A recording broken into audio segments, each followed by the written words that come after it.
Hello friends, it's Alexis and welcome to my new TBR pop game. So it kind of feels a little bit like I'm giving a presentation to you, but yeah, here she is, my new TBR balloon pop game. I feel like this one is a pretty classic self-explanatory carnival game. I have a dart and I'm going to aim for a balloon on the board because under the balloon is a prompt. Not going to have a reward or punishment system the way a lot of other booktubers who play TBR games do.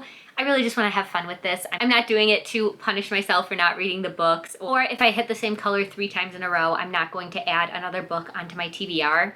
I'm just doing this to have fun. I love a challenge, and that's why I love Readathons so much, and I truly feel like the months where I participate in Readathons, I read so much more than other months, and I was really just looking for a way to make making my TBR a little more fun and a little more challenging for me. Now, the only special thing about January's board is you might have noticed these white balloons with the W on them.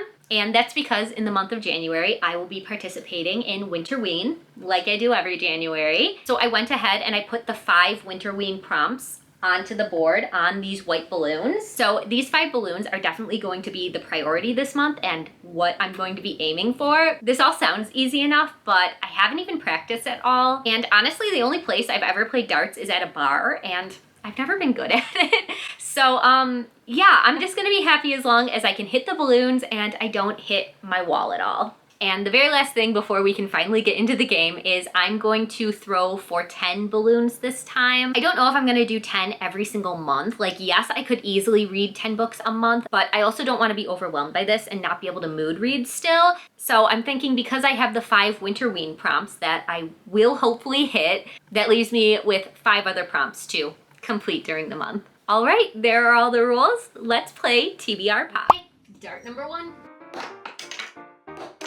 Okay, let's try this again. That counts, right? I'm counting it. Prompt number 1, random number generator. I might have underestimated how difficult this is going to be. Yeah, this is going to be interesting. Maybe I should have done a test round first, but you know, we're just chaotic over here. Prompt number 1 is going to be a random number generator, which, if I'm being honest, not my favorite thing to come up, but I did make these prompts, so I can only blame myself. With this one, it just makes me nervous because it takes my choice away, right? Because I'm going to get assigned a book to read from my shelves. Could I pick a new one? Yeah. But I'm not gonna do that on the very first balloon, so we're gonna do this. Starting the screen recording. First up, we're going to pick what shelf from my TBR shelf we're going to be selecting from. So I have 5 shelves full of books I need to read physically in my bedroom. And then I'm going to generate a second number, which will tell us what book. 1 through 5, we are going to be picking from shelf number 3. Okay, I'm trying to think because I sort of have them sorted by genre. I think 3 might be mysteries, so that could work. I don't know exactly how many books are on the shelf. I don't think more than 25, so I'm just gonna do 1 through 25. And then if we have to circle back and like count over again, we'll just do that. From shelf number 3, we will be reading book number 13. Okay, 13 is a good number. I have a good feeling about this. Let's go to my bedroom. Hello and welcome to the TBR shelves. I put my glasses on so I could see because I'm too lazy to wear my contacts today. So sorry about the glare, but you won't have to look at me for very long. So I was incorrect and shelf number 3 is actually my fantasy shelf. So a little nervous because I don't know if I'm ready to be reading a big chunky fantasy in the month of January, but the TBR gods have spoken. So let's see what book number 13 is. Okay, here we are on shelf number 3. This side we have fantasy, this side we have sci-fi. So let's count. 1, 2, 3, 4, 5, 6, 7, 8, 9, 10, 11, 12, 13. Oh my God. I was not ready for this, but it has been chosen for me. Harrow the Ninth by Tamsin Muir. Is it too late to just throw this whole idea out? I'm kidding. Yeah, it's time I finally read this. This is the second book in the Gideon the Ninth series, which is all about lesbian necromancers in space. I read Gideon last year. Oh my God, I think it was in 2023. So yeah, it's definitely time for me to pick this up. I'm just scared. Gideon was very hard to understand. I enjoyed it, and I enjoyed it even more once I watched somebody's analysis of it on YouTube, but like, well, reading, very confusing. So I'm kind of expecting this to be the same. Plus it's big. Oh my gosh, how big are you? 551 pages. This is what I wanted. I want to read down my physical TBR. When else am I gonna pick this up, okay? We're gonna be happy about this. I won't give you a synopsis because it's the second book in a series, but from what I remember in the first one, our main character's name was Gideon, and she was sort of like the guard for the princess of this planet, and they had to enter a competition to fight against other royalty and use their necromancer powers to win the competition. So yeah, it's a really good time. This is a really, really loved series, and I am looking forward to getting back into it. I'm just scared. So, book number 1.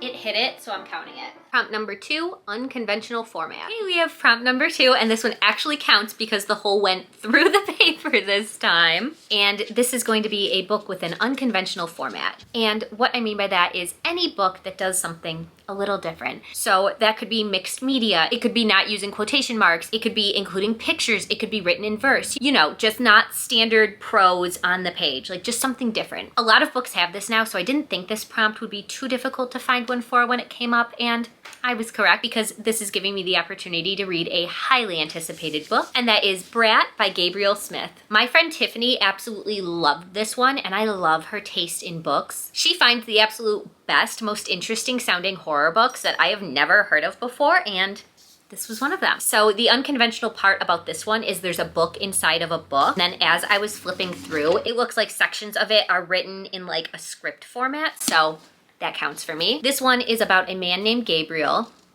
That's interesting. And that's not the first time I've seen that, so I always wonder what makes an author do that. But anyways, the Gabriel of the novel is mourning the death of his father as well as a recent breakup and struggling to finish writing his second book. Alone and aimless, he agrees to move back into his parents' house to clear it out for sale. Here the cliche ends. Gabriel has trouble delivering on his promises as the moldy, overgrown house deteriorates around him. So does his own health, and large sheets of his skin begin to peel from his body at a terrifying rate. That's exactly why I wanted to read this. I heard that this was about a man who literally peels off his own skin. That sounds horrifying, and I need to know more. Prompt number 3, a horror classic. Okay, and we are back with prompt number 3. This one is actually a prompt off of my horror bingo board that I'm trying to complete in 2025. This was created by Wicked Reading. I will link her announcement video for it below if you haven't heard of it, but I'm excited one of these prompts came up in the first month. I'm super excited to start checking things off of this bingo board. When this one came up, I knew right away what I wanted to pick, and that is The Thief of Always by Clive Barker. A few months ago, I bought the entire collection of these stunning horror books by Olive Editions, so I really want to prioritize reading the ones I haven't already read. And this is the shortest one, which I feel like is a smart choice because we have Winterween this month, plus having to read Harrow of the Ninth, which I know is going to take me a while. This one has a really funny backstory because I actually think I read it in middle school English class. And for years, I haven't known if that was like a real experience or like I dreamed it. And then when I saw this set of horror books, I realized this was the book. This would have been one of my first introductions to horror books. And I think to this day, the only Clive Barker I've ever read. So I'm really excited to reread it because I really don't remember anything about it. I know it's about a holiday house and they kidnap children, maybe? So yeah, this one is about Mr. Hood's holiday house. It stood for thousands of years, welcoming children into its embrace. It is a place of miracles where every whim may be satisfied. There is a price to be paid, of course, but young Harvey Swick, bored with his life and beguiled by Mr. Hood's wonders, does not consider the consequences. It is only when the house shows its darker face, when Harvey discovers the pitiful creatures that dwell in its shadows, and he comes to doubt Mr. Hood's generosity. Also, a cool thing about this edition, there's pictures. So I'm really hoping this will be a really fast one to fly through. And there's a house on the cover. So if I don't end up hitting any of the Winterween prompts, which right now it's not looking too good, this could work for a double up for that purpose.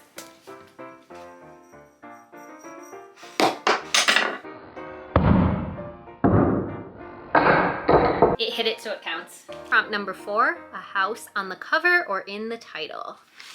We finally got one, and I feel like I spoke this into existence because this prompt is to read a book with a house on the cover or in the title. So perfect. For this prompt, I will be reading The Overnight Guest by Heather Gudenkopf. We have our snowy house on the cover, and this book has one of my favorite horror tropes ever, the unexpected guest. This one is about a true crime writer named Wiley, and she is snowed in at an isolated farmhouse. She doesn't mind it because she has a cozy fire, and it would be perfect if not for the murder that happened a few years ago. As the storm worsens, Wiley finds herself trapped inside of the house, haunted by the secrets contained within its walls. Haunted by secrets of her own. Then she discovers a small child in the snow outside. After bringing the child inside for warmth and safety, she begins searching for answers, but soon it becomes clear that the farmhouse isn't as isolated as she thought, and someone is willing to do anything to find them. This one sounds so good and like the perfect creepy thriller to just fly through for Winterween. Okay, I really need to start aiming. Well, I have been aiming for the Winterween balloons, but I really need to get them.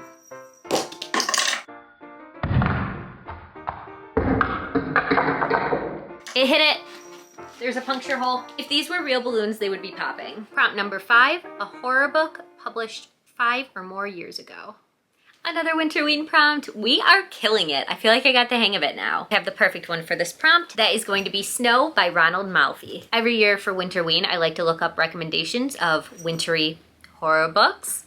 Specifically, if it has to do with somebody being stuck in the snow. Are my favorite, and this edition at least was published in 2010, so it definitely fits the prompt. This is another one about a blizzard and a man who is stuck at the airport. He really needs to get home to his son, so he joins 3 other people, and they rent a car to try driving in the blinding snow. Only 2 hours into the treacherous trip, Todd swerves to avoid a man in the middle of the highway. The stranger claims his daughter is lost somewhere out in the snow. Though his odd demeanor and ripped clothes make Todd and his group uneasy, they agree to take the man to the nearest town, if the now damaged car can make it. I don't want to read anymore. I want to go in blind. This sounds wild, and it's pretty short, so I'm really excited.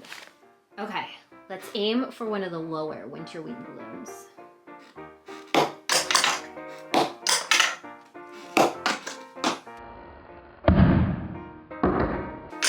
Punctured it. Prompt number 6, read a book at night or in the dark. I'm so good at this game now. I'm going to do an ebook for this one because reading on my Kindle at night in bed is my favorite thing to do. And I have wanted to read this one for like a year. So this is the Winterween. I'm finally going to read Voices in the Snow by Darcy Coates. I really feel like Darcy is the queen of horror. You really can't go wrong with one of her books. She always delivers a good creepy time, so I'm hoping this one is the same. This one actually sounds a lot like Misery by Stephen King, which is my second favorite King novel. So I'm hoping this one lives up to that hype. This is about Claire, and she was in a car accident and rescued by a stranger, but now there's a snowstorm outside, so he won't let her leave. And while this stranger does seem kind, Claire doesn't know if she can trust him. He promised they're alone, but she sees and hears things that convince her that something else is creeping about in the surrounding woods, watching, waiting. Between the claustrophobic storm and the inescapable sense of being hunted, Claire is on the edge and increasingly certain of one thing: her car crash wasn't an accident. That sounds so good. Like, I have chills. I cannot wait to try and scare myself and read this one in the dark.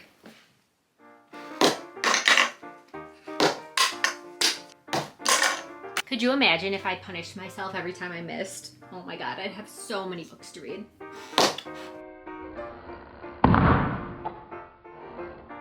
It hit it!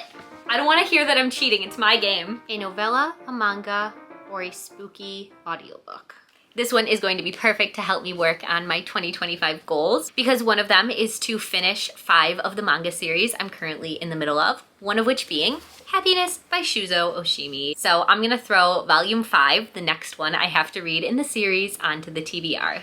I'm obsessed with this series and I'm so excited to get to read the next one in January. So since this is the 5th one in the series, I'm not gonna give you the synopsis, but overall the series is about a young boy who one night gets attacked and bitten by a female vampire and he starts turning into one. He has to figure out how to deal with this new aspect of his life. And as the series goes on, it gets wilder and wilder because more vampires keep popping up, and I don't know how he's gonna keep this secret anymore. So this should be a nice, easy one, perfect for the readathon. Okay, one more Winterween balloon. We got this. So close. Okay, I'm getting pretty good at aiming. Yay! Oh my god, and it's stuck! To read a horror or a thriller. For this one, I'm going to be reading The Gathering by C.J. Tudor. I've read other books by this author before, and I've really enjoyed them, and as soon as I heard that this was about vampires in the winter, I needed it. I need to be reading it right now. So this one is about a detective in Alaska, and a boy is found with his throat ripped out and all of the blood drained from his body. The inhabitants of this small town haven't seen a killing like this in 25 years, but they know who's responsible, a member of the colony, an ostracized community of vampires living in an old mining settlement deep in the woods. Like a horror book where vampires are confirmed to exist. I can't wait. Okay. We have 2 more left to throw, and I don't need to aim anymore because I don't know what's up there. So I'm just gonna throw and try and get it to stick to something. Okay, that counts, it hit. It's a horror book with a number in the title. All right, for prompt number 9, we got another horror bingo prompt, and that is to read a horror book with a number in the title. This one was honestly really difficult for me to come up with. I can't believe I don't own any horror books with a number in the title. If it was any genre of book, I'd have this covered, but specifically horror, I don't have any. So I did some looking around and I found Zone 1 by Coulson Whitehead. This is one that I have been interested in, but I didn't know when I was going to pick it up. I actually checked the Libby app to make sure it was available from my library, and I borrowed the audiobook back in 2020, but never got around to listening to it. So 5 years later, now is the time. So this one is a post-apocalyptic zombie novel, I think. It's about a pandemic that has sorted humanity into 2 types, the uninfected and the infected, the living and the living dead. Now the plague is receding and Americans are busy rebuilding civilization under orders from the provisional government. Wait, what? Wait, what? This takes place in the city where I live, and I didn't know that and I haven't read it. Okay. That's it, that's decided. I'm so excited now. There we have it, prompt number 9, a horror book with a number in the title. All right, last throw, let's get something good. I'm gonna aim. I know, aiming is not a good idea for me, but I'm gonna try and hit the right side of the board because I haven't hit a lot over there. Okay, that counts. And our last prompt for the month of January is going to be something I bought or buy in 2025. Okay, yay! This is literally the most perfect prompt I could have possibly gotten. January has so many new releases that I cannot wait to get my hands on. I actually have 3 books that I can choose for this because I have already pre-ordered them and they all come out in January. First up, we have Adrift in Currents Clean and Clear by Shauna McGuire. This is the next book in the Wayward Children series, and this one comes out on January 7th. Next up, we have the new Grady Hendrix, Witchcraft for Wayward Girls. This one comes out on January 14th. And of course, we can't forget the most anticipated release for many people, including myself. Onyx Storm by Rebecca Yarros comes out January 21st. Now, the smart move might be to pick the shortest one on the list, which also happens to be the one that comes out earlier, which gives me the whole month to read it. But I never thought I was smart here. So I'm gonna pick Onyx Storm. I'm really excited for it. I'm planning on starting it on release day. So it's perfect. This prompt was meant to be. If you somehow missed all of the hype and you don't know what Fourth Wing is about, it is a fantasy romance book about a girl named Violet who goes to school to become a dragon rider. I love it. I love these books so much, and I'm so excited to have the next one in my hands. All right, friends, thank you so much for watching this one. Please let me know below what book you're most looking forward to reading in January. And if you'd like to leave me an emoji, please leave me the balloon emoji in honor of our very first TBR Pop game. I really hope you enjoyed this one, even though it did have a bit of a chaotic start, but I feel like you should just expect it at this point with me. And yeah, hopefully next month is better, but at least we had fun. As always, friends, I hope you read a good book today, and I will see you soon in my next one. Bye.